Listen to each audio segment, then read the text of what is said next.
So what happens when we have a number out front, or where a is greater than 1? So to factor a quadratic equation where a is greater than 1, we have to do a little bit more work. Kind of similar to before, where we have to find two numbers that add to the middle term. So here we have to find the two numbers that add to give us negative 11. Now this part is new. We don't just use negative 20 for the two numbers that multiply anymore. We have to find two numbers that multiply to the product of a and c. So two numbers that multiply to the product, basically multiplying these numbers, 3 times negative 20, which is negative 60. Two numbers that multiply to negative 60. So to determine that, the easiest way is just to write the factors of 60 and then find the pair that works. So you'd start with 1 and 60. You're thinking of positive or negative combinations. None of these combinations would add to negative 11, so we'd move on to 2 and 30. Positive or negative. That won't work either. 3 and 20. It's getting closer, but that's still not going to work. 4 and 15 looks good. We could see that the difference of these two is 11, so we just want to get it so that it's negative 11.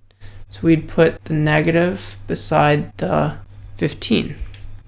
The greater magnitude, or the higher one, has to be negative to give us the negative 11.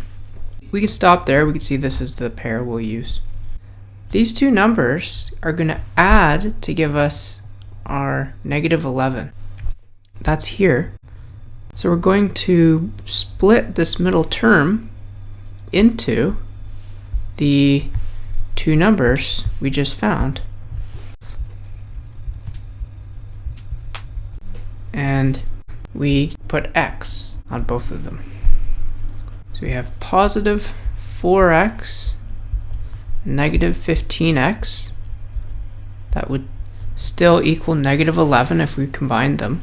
So we can split them up like that. It's not breaking any math rules.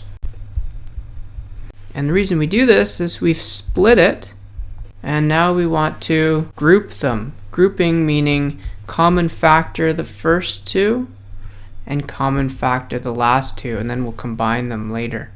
So it turns out it doesn't matter what order we put these two numbers in. So I just chose to put my 4x first. I could have put my negative 15x first, and that would change what I'm doing a little bit in the next step, but my final answer would be the same. So we've split the quadratic.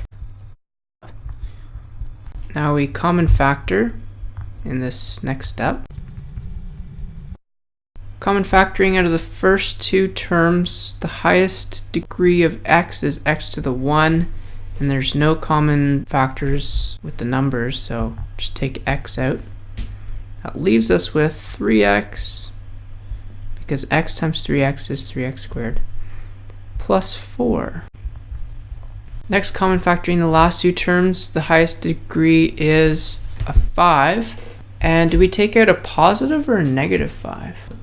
If we were to take out a negative 5, we would get the same thing that we had in parentheses here, which is what we want. We would get positive 3x, because negative 5 times positive 3x gives me negative 15x. And we would get positive 4, not negative 4, but positive 4, because negative 5 times 4 gives me negative 20. And that's what we want. We want to have the same thing in parentheses, because in the next step, we take those same things in parentheses, 3x plus 4, and we write it just once. And then we make up a new parentheses made out of the things we common factored out, which was x minus 5. So we have just x minus 5 in the last parentheses. And that's it. So you can see we've split them, we've common factored them, we've grouped them. This last step was grouping them. And here we can say what x equals. So remember, to determine x, we just set both of these binomials equal to 0, because the x-intercepts occur where y is equal to 0